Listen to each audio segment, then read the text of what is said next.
Made directly is void. देखो पहला वाला पॉइंट क्या लिख रहा है, ये कह रहा है कि अगर आपने डायरेक्टली किसी अनबॉर्न को ट्रांसफर किया तो ये कह रहा है कि ये वॉइड वॉइड माना जाएगा। सेक्शन 13 का सबसे पहला कंडीशन। अब ये डायरेक्टली का मतलब क्या है यहाँ पे, जैसे कि अगर हम प्रॉपर्टी का ट्रांसफर करना चाहते हैं तो देयर इज नो इश्यू। ए ने प्रॉपर्टी किसको ट्रांसफर की है, बी को, फॉर लाइफ। बी के बाद उसने ट्रांसफर कर दिया सी को फॉर लाइफ, फिर डी को फॉर लाइफ, फिर ई को फॉर लाइफ। कहीं कोई दिक्कत है क्या, कोई दिक्कत नहीं। प्रॉपर्टी चल रही है, मूव ऑन हो रही है, जा रही है एक से दूसरे को, कितने भी व्यक्तियों को, एक से दूसरे जीवित व्यक्तियों को, लिविंग पर्सन को ट्रांसफर हो रही है, कोई इशू नहीं है। लेकिन अगर हम किसी अनबॉर्न को डायरेक्टली ट्रांसफर कर रहे हैं, वो पॉसिबल नहीं है। ए ने ट्रांसफर किया बी को, जो अभी अनबॉर्न है, ये पॉसिबल नहीं है ट्रांजेक्शन। इस ट्रांजेक्शन को क्या कहा जाएगा, वॉइड। क्यों कहा जाएगा, क्योंकि जो ये प्रॉपर्टी होती है ना, ये विदाउट ओनर नहीं रहती कभी भी। इसका रूल है, संपत्ति कभी बिना स्वामी के नहीं रहती। अब मान लो ए ने ट्रांसफर किया बी को जो अनबॉर्न है, तो इस प्रॉपर्टी का मालिक कौन हो गया, कौन हो गया, इसमें तो ट्रांसफर कर दिया ए ने, तो बी अभी है ही नहीं, तो यानी प्रॉपर्टी विदाउट ओनर हो गई। क्या प्रॉपर्टी विदाउट ओनर रह सकती है, नो। इसीलिए यहाँ पे डायरेक्ट ट्रांसफर नहीं हो सकता अनबॉर्न को। उसके लिए क्या करना पड़ेगा, हमें किसी मीडिएटर को ट्रांसफर करना पड़ेगा। ए यहाँ पे एक्स, सॉरी एक्स को ऑलरेडी प्रॉपर्टी को नाम दिया हुआ है मैंने। ए ने क्या किया, पहले सी को प्रॉपर्टी ट्रांसफर की है फॉर लाइफ, और उसके बाद वो बी को ट्रांसफर करता है जो कि अनबॉर्न है। This is valid. तो दोबारा यहाँ बता दें, वैलिड कौन सा ट्रांजेक्शन है, यहाँ इसका नाम बी दे देते हैं, जिसको हमने फॉर लाइफ ट्रांसफर किया। ए ने बी को प्रॉपर्टी फॉर लाइफ ट्रांसफर की है, उसके बाद सी जो कि अनबॉर्न है उसको ट्रांसफर की है। तो ये डायरेक्टली नहीं हुआ, अनबॉर्न को डायरेक्टली नहीं हुआ। ये कौन हुआ, बीच में कोई मीडिएटर हो गया जो उस प्रॉपर्टी को संभाल रहा है जब तक कि वो अनबॉर्न बॉर्न नहीं हो जाए। अजन्मे बच्चे का जब तक जन्म नहीं हो जाए उस संपत्ति को संभालने वाला कोई आ गया। तो इसीलिए इसने यहाँ पे क्या कहा कि डायरेक्टली आप ट्रांसफर करोगे तो वो ट्रांसफर वॉइड होगा, आपको कोई प्रायर इंटरेस्ट क्रिएट करना पड़ेगा। इसको अपन क्या कहते हैं, यहाँ पे बी नाम का व्यक्ति जो है, ये क्या कहलाया कि इसके फेवर में हमने क्या किया, यहाँ प्रायर इंटरेस्ट यानी कि पूर्व हित। लीगल लैंग्वेज भी समझनी पड़ेगी ना, यहाँ क्या कह रहे हैं, प्रायर इंटरेस्ट। अनबॉर्न से पहले, अनबॉर्न को तो इंटरेस्ट ट्रांसफर करना है, उसके पहले वाला जो व्यक्ति है वो जरूरी होना पड़ेगा, क्योंकि डायरेक्टली नहीं जा सकती। तो इस व्यक्ति को जो इंटरेस्ट आप ट्रांसफर कर रहे हो उसका नाम अपन क्या दे रहे हैं, पूर्व हित, प्रायर इंटरेस्ट, वो ट्रांसफर किया अपन। बात आई समझ में। अब लिखो दूसरी एसेंशियल एलिमेंट कंडीशन। दूसरा है अजात व्यक्ति के पक्ष में, अजात व्यक्ति के पक्ष में अंतरण उसके फायदे के लिए, उसके फायदे के लिए किया जाना चाहिए, उसके फायदे के लिए किया जाना चाहिए।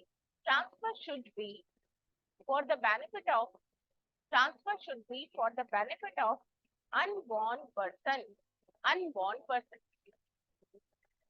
अब देखो ये जीवन चक्र में जब अपन आते हैं, बस वो बचपन का ही टाइम पीरियड सबसे ब्यूटीफुल होता है। अब आप सबको पता चल रहा होगा इस बात का मतलब, तो क्यों कहा कहते थे हमारे बड़े कि भाई ये टाइम है, अभी तुम एंजॉय करो लाइफ को, है ना। जब अभी वाले स्टेज में आप चल रहे हो तो बहुत सारी तरीके की चीजें आपके दिमाग में अभी से चल रही हैं, जॉब में आओगे तो और आ जाएंगी, मैरिज लाइफ में आ गए तो और आ गई, कि सोशल लाइफ तो कैसी कैसी है, रिस्पॉन्सिबिलिटीज और प्रॉब्लम इन सबसे भरी हुई है ना। एक छोड़ो दूसरी चीज आ गई आपके दिमाग में। तो अब वो बच्चा जो अभी तो अनबॉर्न है, आया ही नहीं है अभी दुनिया में, आने से पहले आप उसके लिए तैयार करके रख रहे हो प्लेट कि भैया आ जा, दुनिया में आते ही तेरे को सबसे पहले परोसेंगे क्या, लाइबिलिटीज। ऐसा कोई ट्रांजेक्शन लॉ ने कह दिया नहीं होगा, जस्टिफिकेशन तो करो, बचपन तो जीने दो उसको। वो कह रहे हैं कि अनबॉर्न के फेवर में आप क्या करो, प्रॉपर्टी का ट्रांसफर तो कर दो, लेकिन that should be for the benefit of that child. If any kind of transfer has been made, according to that, some kind of liabilities has been created upon that unborn child, that is not a valid transfer. ऐसा कोई भी transfer जिसमें हमने unborn person के लिए कुछ liabilities भी attach कर दी हैं, तो वो ट्रांसफर वैलिड नहीं माना जाएगा, क्योंकि वो ट्रांसफर हमेशा क्या होगा, उसके फायदे के लिए, बेनिफिट के लिए होगा, तभी वैध होगा। ये और दूसरी शर्त लगा दी। दोनों बातें क्लियर हुई? हाँ, अभी नहीं डालेंगे, आने दो उसको भी नया में, फिर तो टोकरा लेके घूमता ही रहेगा लेकिन अभी मत डालो, है ना।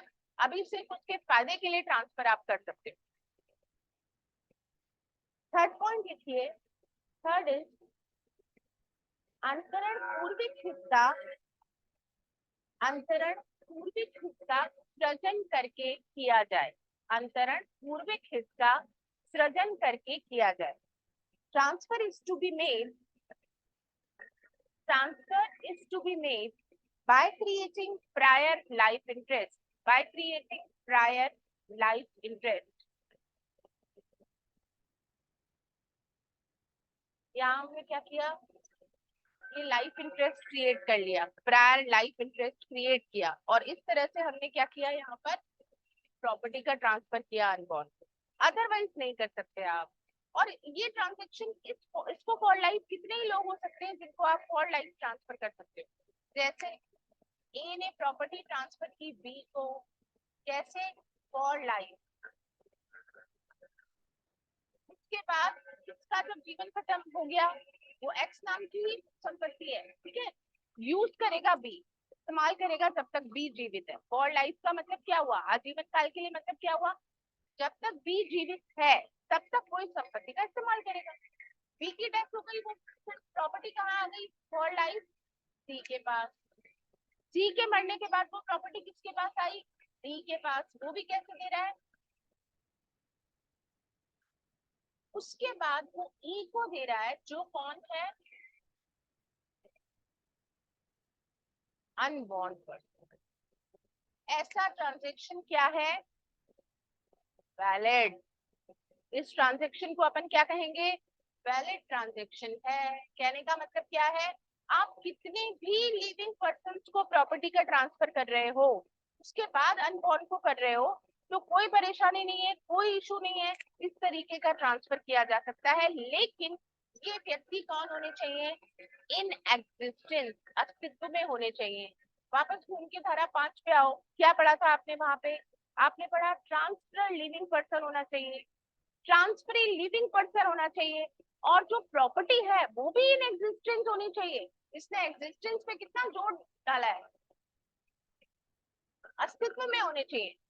ट्रांसफर करने वाला भी अस्तित्व में होना चाहिए, एग्जिस्टेंस में होना चाहिए, ट्रांसफरी भी एग्जिस्टेंस में होना चाहिए, and the property must be in existence also.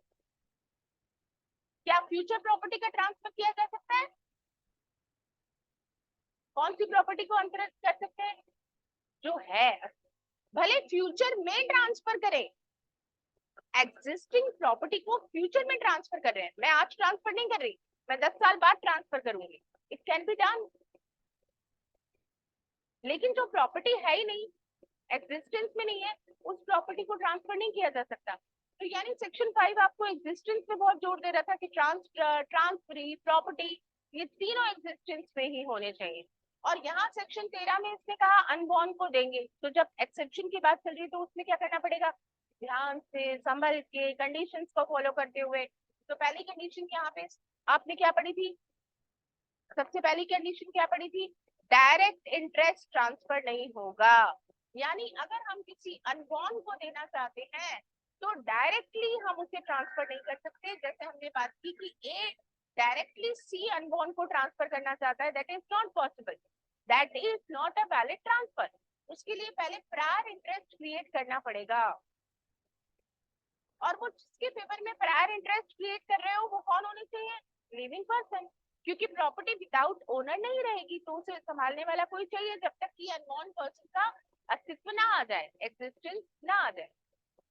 और ये कंडीशन क्या देखी अपन ने कि ये किसके अनबॉर्न के बेनिफिट के लिए होना चाहिए। और इम्पोर्टेंट कंडीशन क्या देखी, आप ट्रांसफर ये कर सकते हो लेकिन अनबॉर्न के बेनिफिट के लिए ट्रांसफर है तो ये वैलिड है, अदरवाइज ये वैलिड नहीं है। अगर कि कहीं आप उस पर कोई लायबिलिटीज रिस्पॉन्सिबिलिटीज इम्पोज कर रहे हो, that is not a valid transfer. और हमने क्या देखा, इस अनबॉर्न को देने से पहले आप कितने भी लोगों को जो एग्जिस्टेंस में राइट नाउ ट्रांसफर के टाइम पर हैं, उनको अगर आप फॉर लाइफ ट्रांसफर करते हो तो भी वो कैसा है, वैलिड ट्रांसफर है। इतनी कंडीशन समझ में आई। नेक्स्ट चलते हैं, अगली इंपॉर्टेंट कंडीशन ले लीजिए आप, पूर्व हित की समाप्ति से पूर्व, पूर्व हित की समाप्ति से पूर्व अजात व्यक्ति का, अजात व्यक्ति का अस्तित्व में आना आवश्यक है, अजात व्यक्ति का अस्तित्व में आना आवश्यक है। Unborn person must take birth, unborn person must take birth before the cessation, SESSATION, cessation of prior life interest, of prior life interest। बहुत ध्यान से समझने का है, लेकिन घबराने की जरूरत नहीं है कि एकदम से पहली बार में अगर कोई चीज सुन के समझ में नहीं आई तो 4 बार भी मैं बताऊंगी, डोंट वरी अबाउट इट। समझो ध्यान से, धीरे धीरे ही चल रहे हैं अपन इस टॉपिक को लेके। मैम ये वाला पॉइंट एक बार दोबारा बता दीजिए बोल के। पिछला वाला नहीं मैम ये वाला, ये मस्ट टेक बर्थ के आगे क्या है? क्या लिखा है शुभ, बिफोर सेसेशन, SESSATION, सेसेशन आगे क्या लिखा है, ऑफ प्रायर इंटरेस्ट।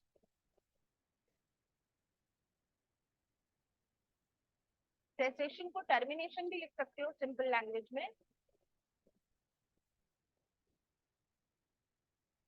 देखो ये क्या कह रहा है, अपन ने यहाँ 2 इलस्ट्रेशन देखे हैं। पहला इलस्ट्रेशन देखते हैं क्या है, ए ने प्रॉपर्टी बी को ट्रांसफर की है फॉर लाइफ, कि आप इस एक्स नाम की प्रॉपर्टी का तब तक यूज करो जब तक आपका जीवन है। अब जीवन कितना भी है हमें तो पता नहीं है, 60, 80, 100, 110, जितना भी इसका जीवन है तब तक ये प्रॉपर्टी का ये इस्तेमाल करेगा। और इसकी डेथ के बाद ये प्रॉपर्टी कहाँ जानी है, अनबॉर्न को जानी है। क्लियर। अब यहाँ पे कहा कि ये जो अनबॉर्न पर्सन है सी, इसका जो एग्जिस्टेंस है यानी इसका जो जन्म है वो किस समय हो जाना चाहिए, बी की डेथ से पहले। ये इंटरेस्ट जो हमने क्रिएट किया उसको हमने क्या नाम दिया, बी को फॉर लाइफ जब ए ने ट्रांसफर किया है तो उसको अपन ने क्या नाम दिया, प्रायर इंटरेस्ट। क्योंकि डायरेक्टली तो दे नहीं सकते, क्या करना पड़ेगा, प्रायर इंटरेस्ट क्रिएट करना पड़ेगा। तो पूर्व हित क्रिएट किया, पहले हमने किसी व्यक्ति को संपत्ति दी है फॉर लाइफ और फिर हमने अनबॉर्न को ट्रांसफर किया है। तो अनबॉर्न पर्सन के एग्जिस्टेंस में आने से आना जरूरी है इस प्रायर इंटरेस्ट के खत्म होने से पहले। क्योंकि अगर ये मर गया, मान लो बी की डेथ हो गई और अभी सी का जन्म नहीं हुआ, तो प्रॉपर्टी की फिर संपत्ति की वापस स्थिति क्या हो गई, कोई ओनर ही नहीं है, क्योंकि सी अभी दुनिया में आया नहीं और ये दुनिया से चला गया। तो अब प्रॉपर्टी वापस विदाउट ओनर हो गई। तो ऐसी सिचुएशन में क्या होने वाला है उस प्रॉपर्टी का, कहाँ जाए वो प्रॉपर्टी। अब आपके सामने पिक्चर में ना तो ये है ना ये है, तो किसको दोगे बताओ, जनरल लेमैन का दिमाग लगाओ। जब जिसको हमने फॉर लाइफ दी उसकी हो गई डेथ, अनबॉर्न जिसके फेवर में किया वो तो अभी आया नहीं दुनिया में, तो इसको तो फॉर लाइफ ही दी है, ज्यादा अधिकार तो एब्सोल्यूट दिया ही नहीं। Property will revert back to transfer.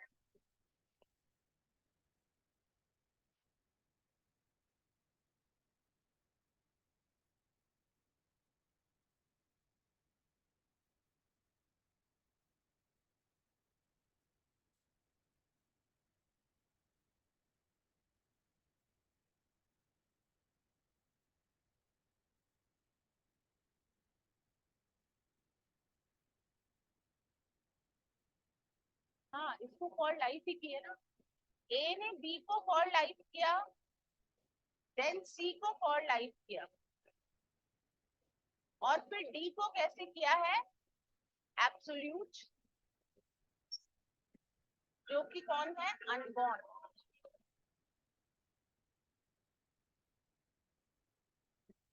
ठीक है, जैसे एग्जांपल ले लेते हैं, ए हस्बैंड है इस मामले में, बी उसकी वाइफ है, सी उसका सन है,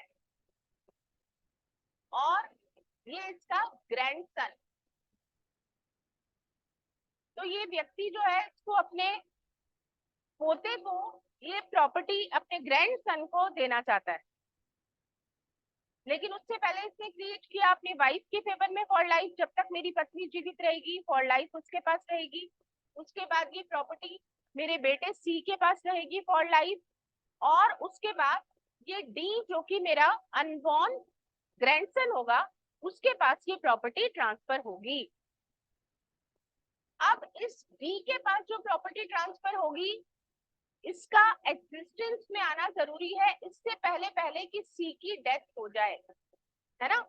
सी की डेथ से पहले पहले कंडीशन क्या है, सी के मरने से पहले पहले यहाँ पे डी का एग्जिस्टेंस में आना जरूरी है, अदरवाइज ये प्रॉपर्टी कहाँ चली जाएगी, वापस रिवर्ट बैक होके। सी की डेथ हो गई है और डी भी अभी एग्जिस्टेंस में नहीं आया, नो एग्जिस्टेंस, तो प्रॉपर्टी रिवर्ट बैक होके कहाँ चली गई, ट्रांसफर के पास ये प्रॉपर्टी वापस आ जाएगी। रूल समझ में आया, रूल समझ में आया। हम ऐसा क्यों कह रहे हैं, क्योंकि यहाँ पे ये भी जीवित नहीं है और ये भी नहीं आया, तो प्रॉपर्टी विदाउट ओनर के हो गई, प्रॉपर्टी को ओनर तो देना जरूरी है, इसीलिए हम प्रॉपर्टी वापस ट्रांसफर को दे देंगे। तो कंडीशन इसलिए इन्होंने जरूरी क्या बताई कि प्रायर इंटरेस्ट के एंड होने से पहले, सेसेशन मतलब समाप्त, टर्मिनेशन, इसका जो इंटरेस्ट क्रिएट किया था वो खत्म होने से पहले पहले अनबॉर्न पर्सन का अस्तित्व में आना, एग्जिस्टेंस में आना जरूरी है। अब दूसरी कंडीशन देखते हैं, मान लो दूसरी कंडीशन भी देख लो यहाँ पर,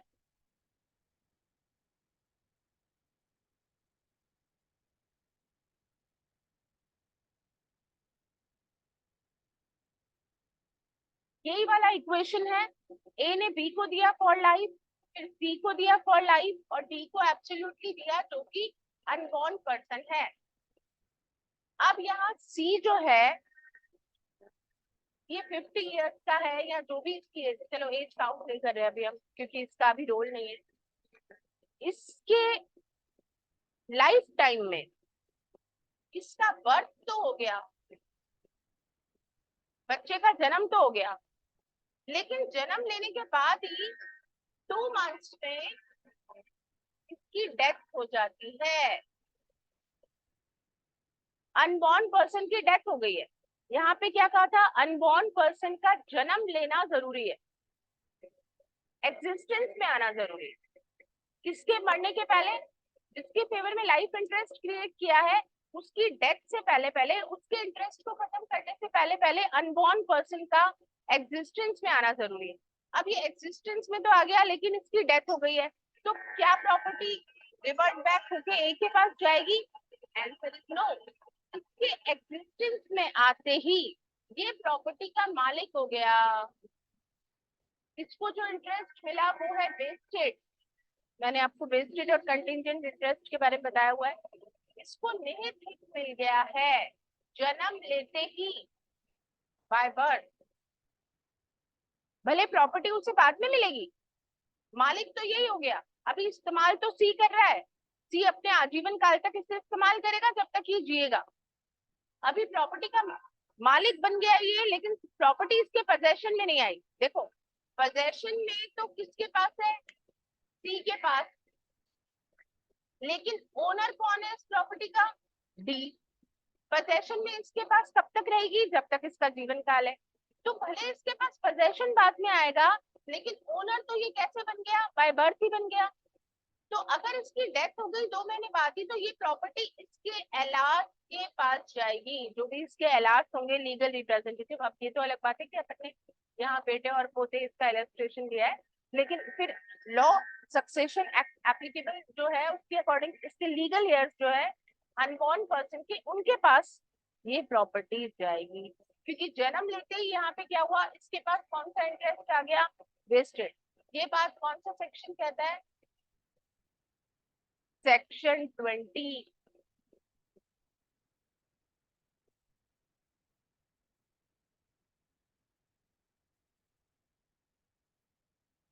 तो हमने अगली कंडीशन क्या पढ़ी, अभी हमने पढ़ी कि इसका अनबॉर्न का एग्जिस्टेंस में आना जरूरी हो जाएगा इससे पहले कि प्रायर इंटरेस्ट खत्म हो, ताकि प्रॉपर्टी विदाउट ओनर ना रहे।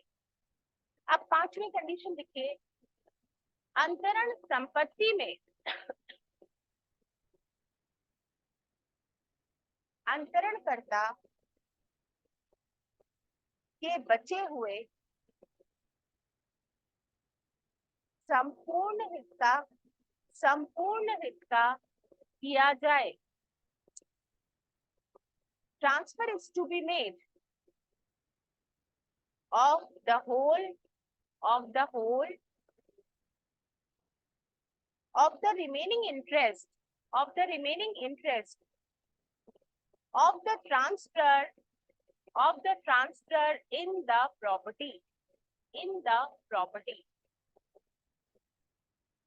ये भी क्या है, इंपॉर्टेंट कंडीशन है। इसमें अपन एक इंपॉर्टेंट रीडिंग केस भी अभी नोट करेंगे, पहले ये कंसेप्ट समझो ये क्या कह रहा है।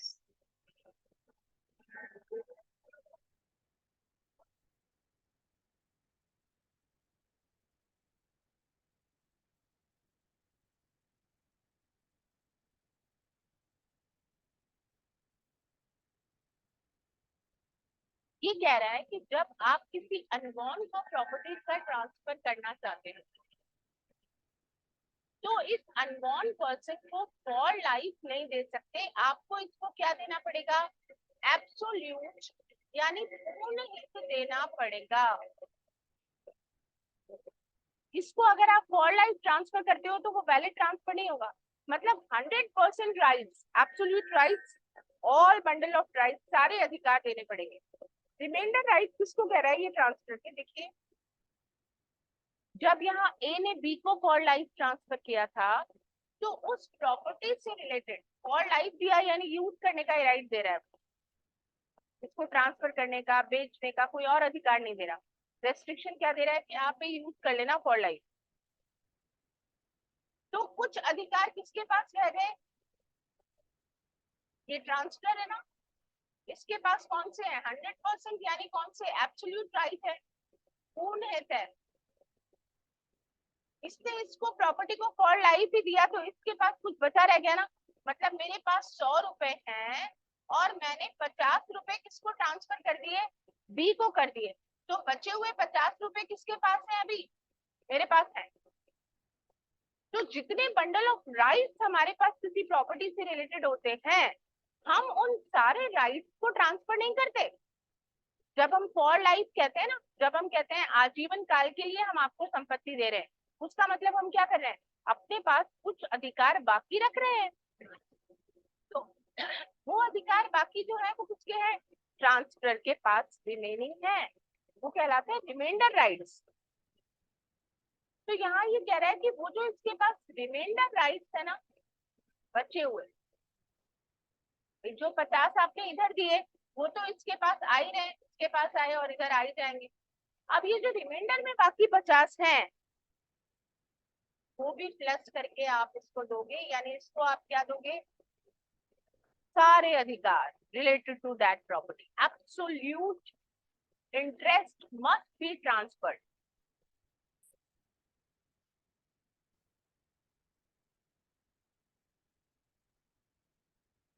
इसका मतलब ये होता है कि जब ए बी को फॉर लाइफ ट्रांसफर करता है, ए फादर है, बी उनका बेटा है, जिसको कि वो नालायक मानते हैं। जैसा कि हर पिता अपने बच्चे को समझता है, मेरी सुनता नहीं है, वो पूरा 100% करने की कोशिश करता है, लेकिन पूरा नहीं पड़ता है, कहीं ना कहीं कमी छूट ही जाती है, जैसा एक्सपेक्टेशन होती है वो पूरा नहीं कर पाता है, क्योंकि उसकी सोच अलग होती है। तो पिताजी की नजर में तो ये तो नालायक निकल गया मेरा बेटा। अब मेरा जो पहला पोता होगा ना, बड़ा पोता, उसको भी मैं फॉर लाइफ दूंगा। वो कौन है? अभी अनबॉर्न, अभी तो बेटे की शादी ही नहीं हुई है, कॉलेज में पढ़ रहा है, और पिताजी ने तय कर लिया भैया इसको मुझे संपत्ति नहीं देनी है, इसकी शादी हो जाएगी तो इसका पहला पोता होगा, क्योंकि बचपन से मैं उसके अंदर संस्कार कुछ और इनकलकेट करूंगा। तो मैं अपने बड़े पोते को, सी नाम का जो पोता है उसको मैं, जो अनबॉर्न है, उसको मैं फॉर लाइफ दूंगा। उसके बाद जो मेरा डी नाम का दूसरा पोता होगा, सेकंड ग्रैंडसन, उसको मैं एब्सोल्यूट दे दूंगा। छोटे वाला से ज्यादा प्यार होता है ना, तो ये अनबॉर्न है, ये भी दोनों अनबॉर्न है।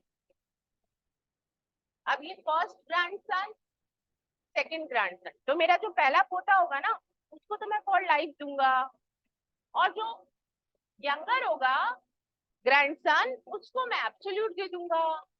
सेक्शन 13 कहता है भाई साहब, किन गिनतियों में हो, अभी तो आपके बेटे की शादी नहीं हुई, पता नहीं है कि यहाँ पे सी का एग्जिस्टेंस आएगा कि नहीं आएगा। दिस इज पहला क्वेश्चन, अनबॉर्न पर्सन का एग्जिस्टेंस में आना पहला क्वेश्चन। और दूसरा क्वेश्चन ये आएगा कि नहीं आएगा।